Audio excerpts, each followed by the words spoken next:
Thank you. Good evening to everybody. I present this contribution on the Pontryagin calculus in Riemannian geometry.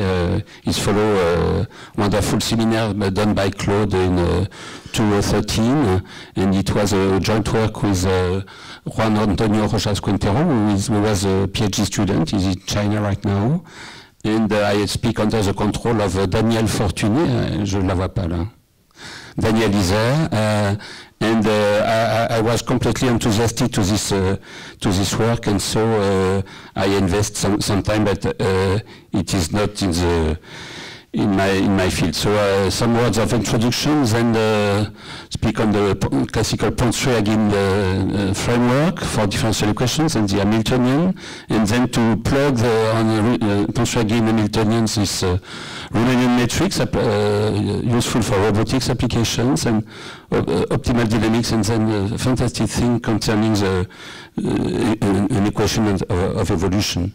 So the motivation of Claude Vallée and his team was the dynamics of articulated systems, and the question of the structure of the Lagrangian is related to the conservation of energy, and he follows the Euler-Lagrange methodology, so there is a system of second-order equations, and these equations are, of course, classically the ones that are given by the principles of classical mechanics. And the question is on the choice of parameter. When you are doing a true geometry, you have a lot of geometrical transformations, and the variables are not easy to handle with after. And there is a fantastic idea for me that the kinetic energy defines naturally a quadratic form within the space of considerations. And it is a good candidate, and what is developed in this contribution is the fact that it is a metric of the problem. And the Euler-Lagrange, after that, I have so natural contravariant transform matches that we'll see. And the question is set also on the control of such a robot, so I have to choose the cost function, and the fantastic idea is the fact that the cost function is related to the kinetic energy, to the Marsh matrix. So we will develop this stuff. These are the previous publications, and you see that it's an old idea 20 years ago, proposed by Claude at the beginning, and therefore all the other publications are related to the PhD thesis of Rojas Quintero. So I begin with very, very standard material concerning differential equations. Yes, it's working. So, this differential equation is parameterized by some given function. Okay, some given function lambda of t, and lambda of t, the control is the engineering problem. Lambda is given, and therefore the engineering problem is to minimize and to know how to make this cost function. To control this cost function, which is a function of the given variable, which is associated to the differential equation, and therefore the question is how to differentiate this guy relatively to lambda, and with y equal associated to this differential equation. So the idea of Pontryagin is to consider that this differential equation is nothing but a constraint, and to put it with a Lagrange multiplier P, and therefore we obtain for this controlled dynamical system this very classical form. And the first proposition of a contribution is completely standard. This is a trick. What is funny with these equations is that they are not deduced. But if you take this control equation, this dual equation for the Lagrange multiplier and this final condition, then you observe that the variation, the study of the variation, the gradient of the cost function relatively to the true variable lambda is very easy. And at the optimum, you have also the fact that this expression, this Hamiltonian, is reduced to 0. Okay, so now, from this expression of this Hamiltonian, it is possible to derive the symplectic form for this controlled system with, on one hand, the forward differential equation, and on the other hand, this is called backward differential equation for the Lagrange multiplier, which is also known as the adjoint state. Therefore, with this Lagrange, with this Hamiltonian, we have this symplectic form of the system, of the control system, as very classical. So, how to apply these ideas to a system of finite dimensions, like in robotics, and the state of state is just a finite dimensional system, which is a manifold a priori.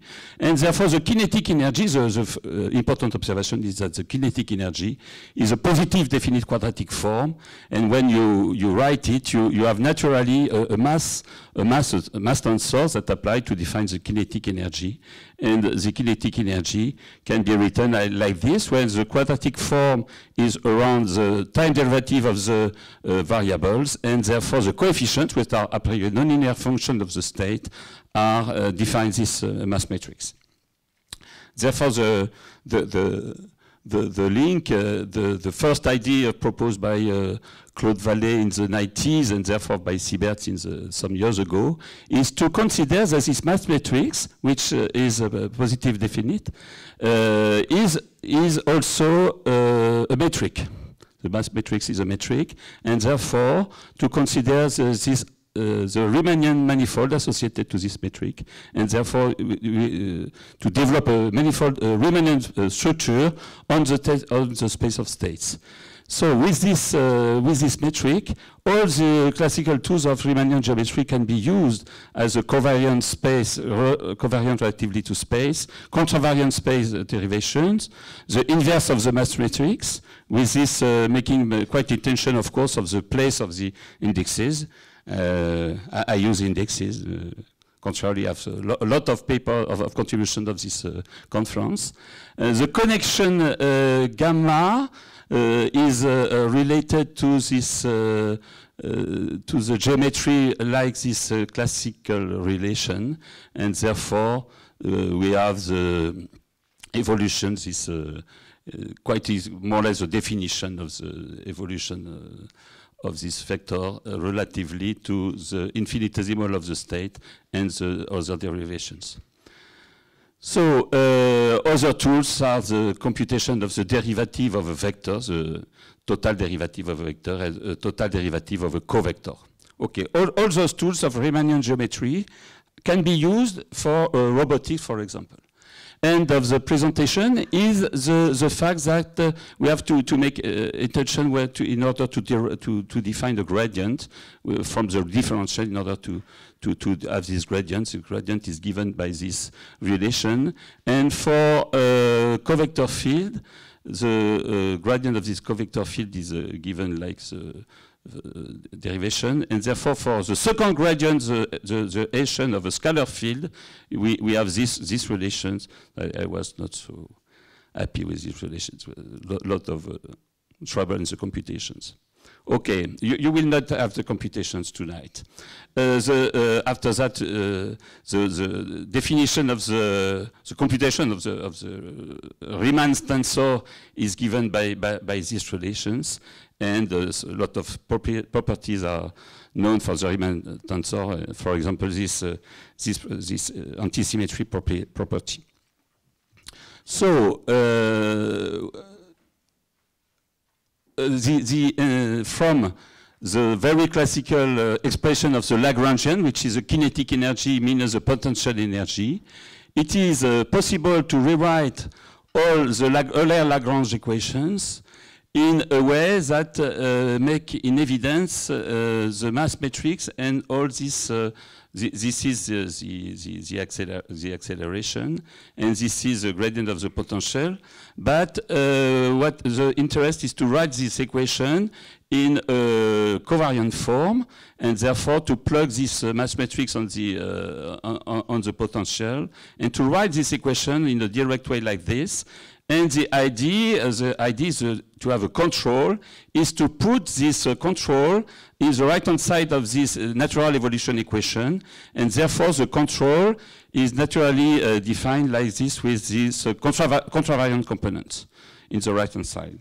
Therefore, now the problem which is set is a problem of a control with a control variable u, and a very, very interesting idea proposed in the thesis of Croce-Jasper-Quintero is to introduce this functional, and this functional is introduced in order to have some invariant expression, because the control is defined by this u, and therefore the idea is to introduce a quadratic control with this mass matrix in order to have an invariant expression with changing of the coordinates.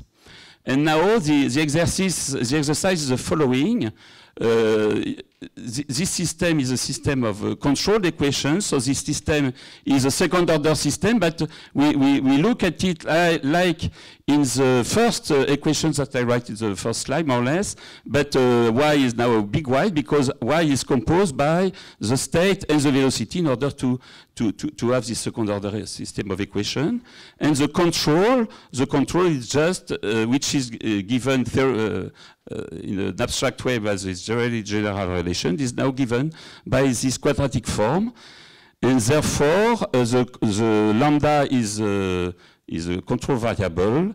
The g function is just this quadratic form, which is a function of the first component of y, and the first component of y is just the state itself, and therefore the second outside is just what is completely classic from to go from an equation of second order towards an equation of first order. J'ai encore combien de temps? 9 minutes. Okay. Okay, so from this equation of a priori second order with a control, it is written as an equation of first order with control, and it is natural to introduce this Hamiltonian related to the fact that now these two equations of motions are a constraint, and it is natural to introduce these two Lagrange multipliers, this Pj and Tj, in order to have the expression of the Hamiltonian. And there is a first very beautiful proposition in order to interpret the adjoint state with this control, this very specific quadratic control. The adjoint state, the dual of the equation of motion, is exactly the applied force. Psi j is equal to uj. All the details of the computations are done in the paper and the other references. And one difficulty is to know exactly whether you see that this is the covariant component which is naturally introduced in order to have a scalar, and you have to go to switch back to the contravariant component in order to link these two guys. And now the third very beautiful result done by Claude Vallée and his team is the following. It is possible to derive an equation for the force which is related to the given, motion, which is, this part is linear in the force, but all this is given by the linear motion. This is the Riemann tensor. This is the Hessian of the potential. And if you look to this relation, the dual evolution is linear, but of course it is coupled. It is completely coupled with the direct motion, with the potential there, and with the kinetic energy, not the kinetic energy, but this quadratic form in velocity. And therefore, all these terms of the Riemann tensor, and it's fantastic to see the computation, the evolution of the computation, and slowly, all the terms of this Riemann tensor coming up. So I was completely astonished by this result. So, some words of conclusion. So, the idea was, the motivation was completely applied to have the control optimization of a robotic system, and it's possible to work with appropriate geometric structure, and this geometric structure is nothing else that carefully looking to the kinetic energy. Because it is a control system, the Pontryagins adjoint state, one of them has got interpretation as a set of forces and torques, and the Riemann curvature tensor is related to the equation of force and the equation in time of the force and torques. In the thesis of Juan, finite elements methods of degree 5 have been used in order to solve the coupled system and these second order equations coupled with the other ones, with a very interesting what we call say preliminary results. And with this set, it's very natural to discretize all the terms. And the following of the work is to jungle between these two coupled systems of second order differential equations. That of course the problem is also related to the boundary conditions. Thank you very much.